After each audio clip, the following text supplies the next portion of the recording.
It is February 15th, 1910. The air is cold, crisp and heavy with the scent of pine and distant smoke. Snow clings stubbornly to the rooftops.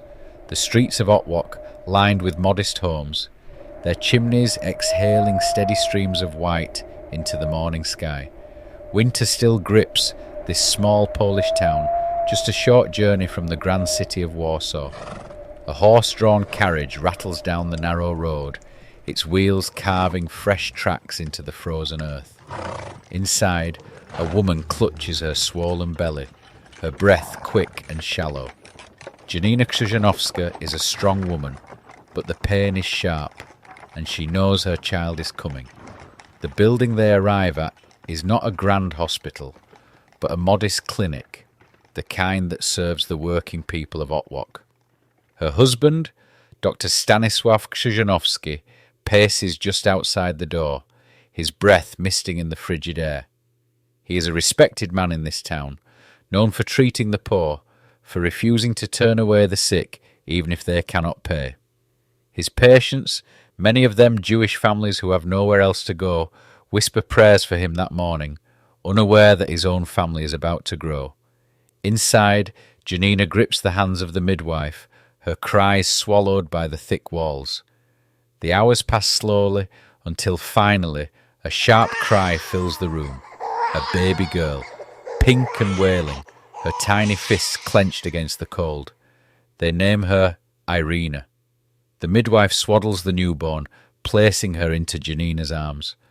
Outside, a weak winter sun breaks through the heavy clouds, casting a pale light over the snow-dusted town.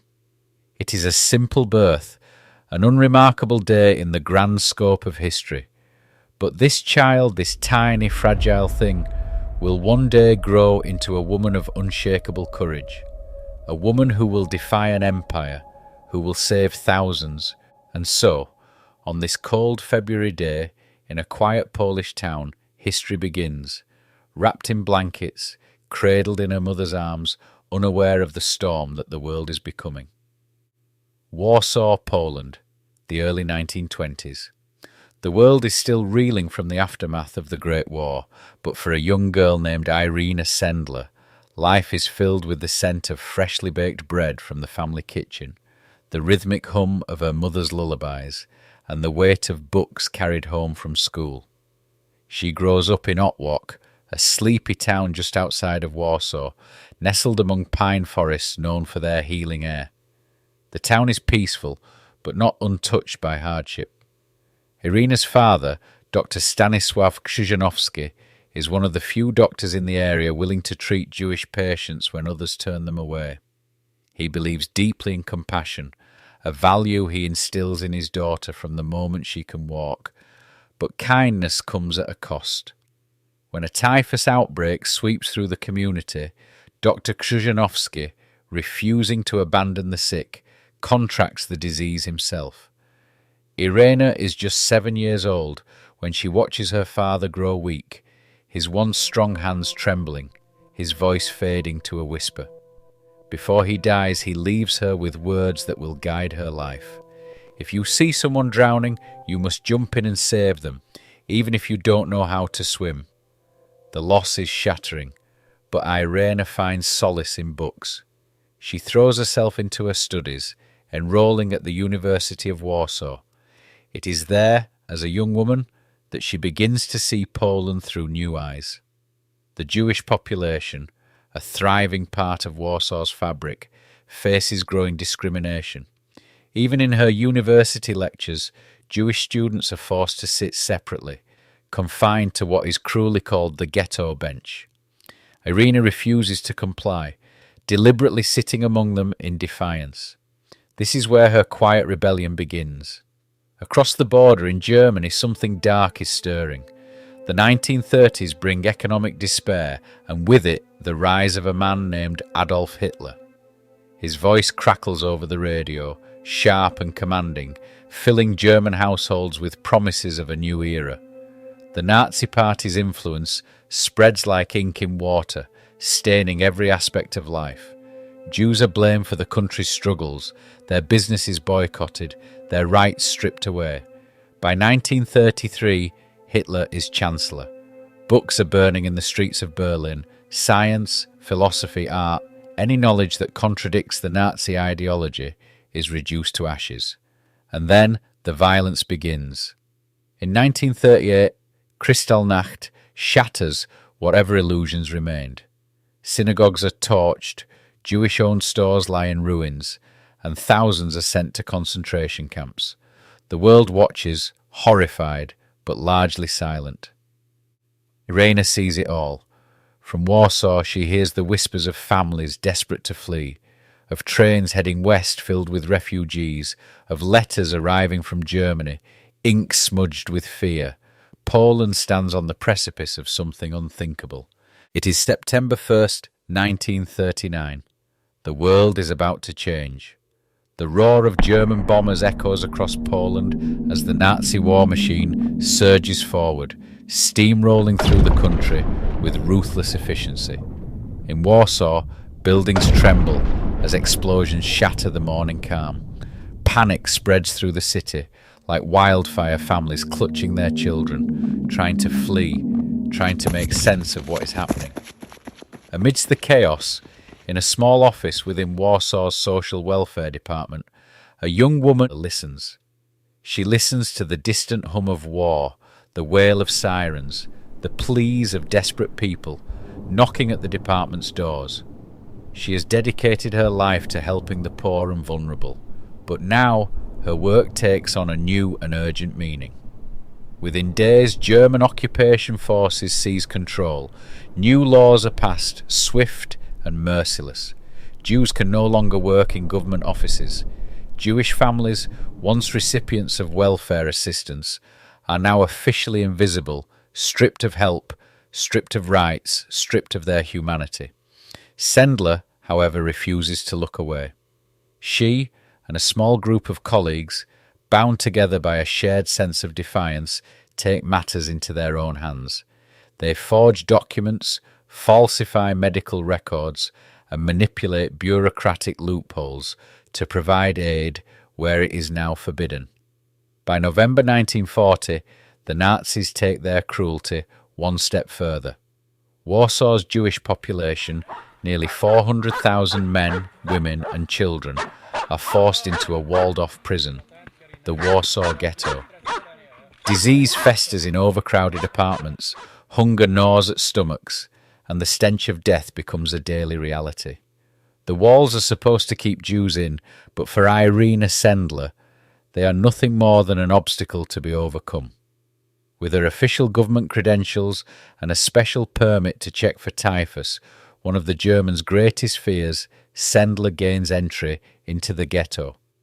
What she sees chills her to the bone: skeletal figures with hollow eyes, children scavenging for scraps, entire families packed into single rooms. But she does not come empty-handed. Hidden beneath layers of clothing, she smuggles in medicine, food and supplies. Each time she steps through the gates, she risks everything. Then, in the summer of 1942, the horror deepens. The Great Deportation begins. Thousands of Jews are rounded up, packed into cattle cars and sent to Treblinka. Most will never return. The time for caution is over. Irena and her fellow activists shift their mission. No longer is it about providing aid to those suffering inside the ghetto. Now, it is about getting them out. They use whatever means they can. Secret tunnels, hidden compartments in ambulances, even disguising children as Christian orphans. Infants are sedated and placed in toolboxes or buried beneath sacks of potatoes. Anything to get them past the Nazi guards. If caught, the punishment is clear: death. Not just for the rescuer, but for their entire family. The stakes could not be higher, but Sendler does not hesitate. On October 18th, 1943, the air in Warsaw is sharp with the onset of autumn, and the city, under the heavy boot of occupation, holds its breath in anticipation of the coming winter. But inside the small apartment of Irena Sendler, there is no time to worry about the cold. The walls are lined with papers, documents, names, scraps of a resistance operation hidden in plain sight. Then the dreaded knock. Not even a knock, really. A pounding. She knows what it means. The Gestapo. They storm inside, ransacking everything, overturning furniture, searching for anything that ties her to the Jewish children she has saved. Her heart hammers as she discreetly passes a tiny bundle of papers, lists of names, addresses, identities, to her friend Janina Grabowska. In the chaos, Grabowska shoves them into the folds of her clothing. It's a risk, a desperate gamble. If they are discovered, every child on that list is doomed. But in the madness of the raid, the Germans never search her.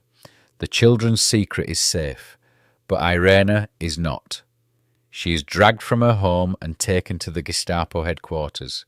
The interrogations begin immediately.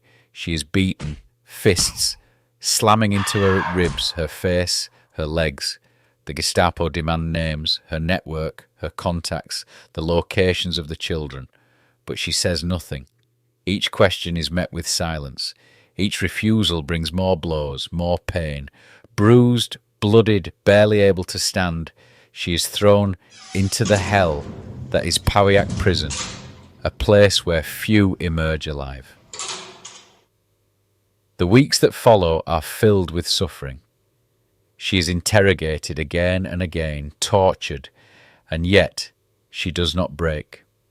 Somewhere deep inside, she knows that silence is survival, not for her, but for the children. The Gestapo may kill her, but they cannot uncover the web of resistance she has helped weave. Then the final judgment comes. November 13th, 1943. She is taken from her cell, her sentence sealed. Execution by firing squad. It is the fate of so many in Pawiak prison. Resistance fighters, informants. She is dragged from her cell, forced onto the road to what should be her death.